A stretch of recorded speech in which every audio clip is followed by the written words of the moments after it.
कब ऐसा कोई आने वाला इवेंट है जिसमें चारों शंकराचार्य एक साथ दिखाई देंगे? एक साथ चारों शंकराचार्य फिर बैठेंगे। कुछ समय पहले पुरी के शंकराचार्य ने स्वामी अभिमुक्तेश्वरानंद सरस्वती के शंकराचार्य होने पर सवाल खड़ा किया था। क्या अब वो विवाद समाप्त हो चुका है? निश्चित कर रखा था गुरुजी ने, जो भी पूछता था तो गुरुजी कहते हमने 2 को दंड दे रखा है, तो वो गुरुजी का उत्तराधिकारी, और गुरुजी ने वसीयत पहले ही करा दी थी। स्वामी अभिमुक्तेश्वरानंद सरस्वती के बयानों को मीडिया में खूब तेजी से फैलाया जा रहा है, उसका राजनीतिकरण किया जा रहा है, आप कैसे देखते हैं इसे? शंकराचार्य जो होता है वो सबसे ऊपर होता है, राष्ट्रपति प्रधानमंत्री से वो ऊपर होता है। गुरु के समान कुछ नहीं है। गुरु को हम साक्षात भगवान ही मान लें तो भगवान के दर्शन भी गुरु के अंदर हो सकते हैं। तो आदिवासी क्षेत्र में हम लोग बहुत कार्य कर रहे हैं, और जो पाश्चात्य है उसके विषय में वही शंकराचार्य तो कह सकते हैं। नमस्कार, भारत श्री पर आपका स्वागत है। आज हमारे साथ द्वारिका शारदा पीठ के शंकराचार्य के शिष्य जुड़ चुके हैं। आचार्य जी, बहुत बहुत स्वागत है आपका। सबसे बड़ी बात यह है, हमारे जो भारतवर्ष में 3000 वर्ष पहले आदि शंकराचार्य भगवान ने 4 दिशाओं में 4 मठ बनाए। क्यों बनाए?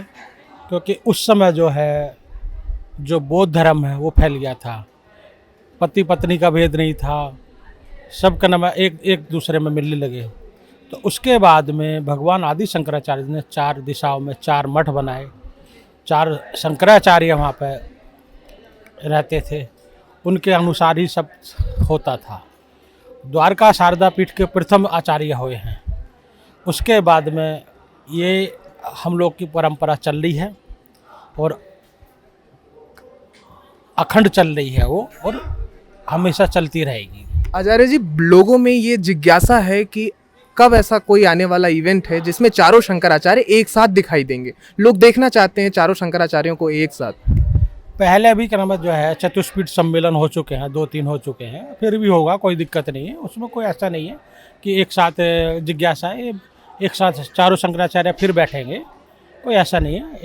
एक जगह बैठ के फिर मंथन निकलता है, क्या देश में क्या जो है गौ हत्या है, और भी काफ़ी विषय है सनातन धर्म पर जो आक्षेप करते हैं हम लोग के यहाँ, तो वो चलता रहता है, उसमें कोई ऐसा नहीं है, कोई मतभेद नहीं है। आचार्य जी, कुछ समय पहले पुरी के शंकराचार्य ने स्वामी अभिमुक्तेश्वरानंद सरस्वती के शंकराचार्य होने पर सवाल खड़ा किया था। क्या अब वो विवाद समाप्त हो चुका है? सब समाप्त है, कोई विवाद नहीं है, कोई विवाद ही नहीं है ना। क्योंकि जो ब्रह्मलीन शंकराचार्य स्वामी स्वरूपानंद सरस्वती हमारे गुरुदेव भगवान, उन्होंने उनको वसीयत किए, और उन्होंने अपने जीते जी 2 को ही दंड संन्यास दीक्षा दिया था। स्वामी सदानंद जी जो द्वारका शारदा पीठ के शंकराचार्य हैं, अभिमुक्तेश्वरानंद जी ज्योतिष पीठ के हैं, तो उन्होंने पहले से ही निश्चित कर रखा था गुरुजी ने, जो भी पूछता था तो गुरुजी कहते हमने 2 को दंड दे रखा है, तो वो गुरुजी का उत्तराधिकारी, और गुरुजी ने वसीयत पहले ही करा दी थी। स्वामी अभिमुक्तेश्वरानंद सरस्वती के बयानों को मीडिया में खूब तेजी से फैलाया जा रहा है, उसका राजनीतिकरण किया जा रहा है, आप कैसे देखते हैं इसे? राजनीतिकरण कर रहे हैं, लेकिन वो राजनीतिकरण जो है जनता है, सब समझते हैं। और कोई राजनीतिक कहता है कि ये कांग्रेसी है, ये बीजेपी है, ऐसा कुछ नहीं। धर्माचार्य तो धर्माचार्य होता है, वो धर्म की बात नहीं करेगा, वो नहीं करेगा तो कौन करेगा, ये बताइए आप जो है। तो हम लोग जो है शंकराचार्य जो होता है वो सबसे ऊपर होता है, राष्ट्रपति प्रधानमंत्री से वो ऊपर होता है। वो जो धर्म की बात कहेगा वो मान्य होगी। सुप्रीम कोर्ट होता है, शंकराचार्य जो कहेगा वो मान्य बात होती है। तो चारों पीठों में सामंजस्य है, किसी तरीके का मतभेद नहीं है? कोई मतभेद नहीं है, ये तो चलता रहता है, पहले से भी ऐसे ही है। वो शंकराचार्य सब एक है, कोई अलग नहीं है। उनका जो विचार है, उनका जो एक दूसरे के प्रति प्रेम है, सब एक है, कोई दिक्कत नहीं है उसमें जो है। आचार्य जी, आप गुरु पूर्णिमा समागम पर यहाँ आए हैं, गुरु पूर्णिमा पर क्या कहना चाहेंगे आप? गुरु पूर्णिमा पर यह उकारस है, यानी कि गुरु अंधकार को दूर करके उजाला प्रकाश करता है। गुरु जो है पूरब की तरफ ले जाता है, पश्चिम की तरफ नहीं ले जाता। तो गुरु ज्ञान देता है, वो बताता है। पहले गुरु माँ होती है जो बताती है ये तुम्हारे चाचा है, ये पापा है। दूसरी गुरु जो है, जो आचार्य स्कूल में, पाठशाला में, गुरुकुल में जो शिक्षा लेते हैं। एक गुरु मंत्र होता है, जो गुरु से हम दीक्षा लेते हैं। तो जो गुरु होता है, गुरु ही हमारा सब कुछ है। गुरु ही कल्याण करता है, गुरु ही का नाम है जो है जीवात्मा को यहाँ से उठा के ऊपर भगवान तक ले जाता है। गुरु के समान कुछ नहीं है। गुरु को हम साक्षात भगवान ही मान लें तो भगवान के दर्शन भी गुरु के अंदर हो सकते हैं, लेकिन निष्ठा करनी पड़ेगी। जैसे मीराबाई थी, उसने कहा मेरे तो गिरधर गोपाल दूसरा ना कोई।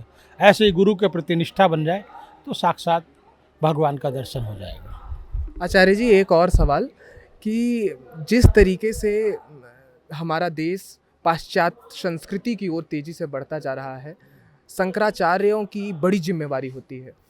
द्वारिका पीठ इस तरीके की जो रणनीतियां हैं, जो संस्कृति, भारतीय संस्कृति को समाप्त करने में जो लोग लगे हुए हैं, उनका सामना करने के लिए क्या कुछ कर रहा है? हम लोग कोई नहीं कर रहा है जो द्वारका पीठ की शंकराचार्य कर रहे हैं। ब्राह्मण बच्चों को शिक्षा दी जा रही है, गुरुकुल खोला हुआ है, वहाँ निःशुल्क में उनको पढ़ाया जाता है, शिक्षा दी जाती है, सब कुछ करा जाता है। और हम लोग हर 6 महीने में, क्या 4 महीने में एक डांग जिला पड़ता है। कहाँ? महाराष्ट्र बॉर्डर पे। वहाँ आदिवासी हैं, बिल्कुल गरीब हैं बेचारे, जो खाने के लिए करना जो नहीं है, लेकिन हम वहाँ जाते हैं और हम लोग के साथ में और भी जाते हैं। उनकी जो भी हमसे मदद बनती है हम मदद करते हैं। तो आदिवासी क्षेत्र में हम लोग बहुत कार्य कर रहे हैं। और जो पाश्चात्य है उसके विषय में भाई शंकराचार्य तो कह सकते हैं, उन्होंने जो सिंहासन से एक वाणी बोल दिया, अब वो पब्लिक के ऊपर वो मानते नहीं मानते, लेकिन हम तो कह सकते हैं और वो कहते रहेंगे। बहुत बहुत शुक्रिया, हमसे जुड़ने के लिए बहुत बहुत धन्यवाद।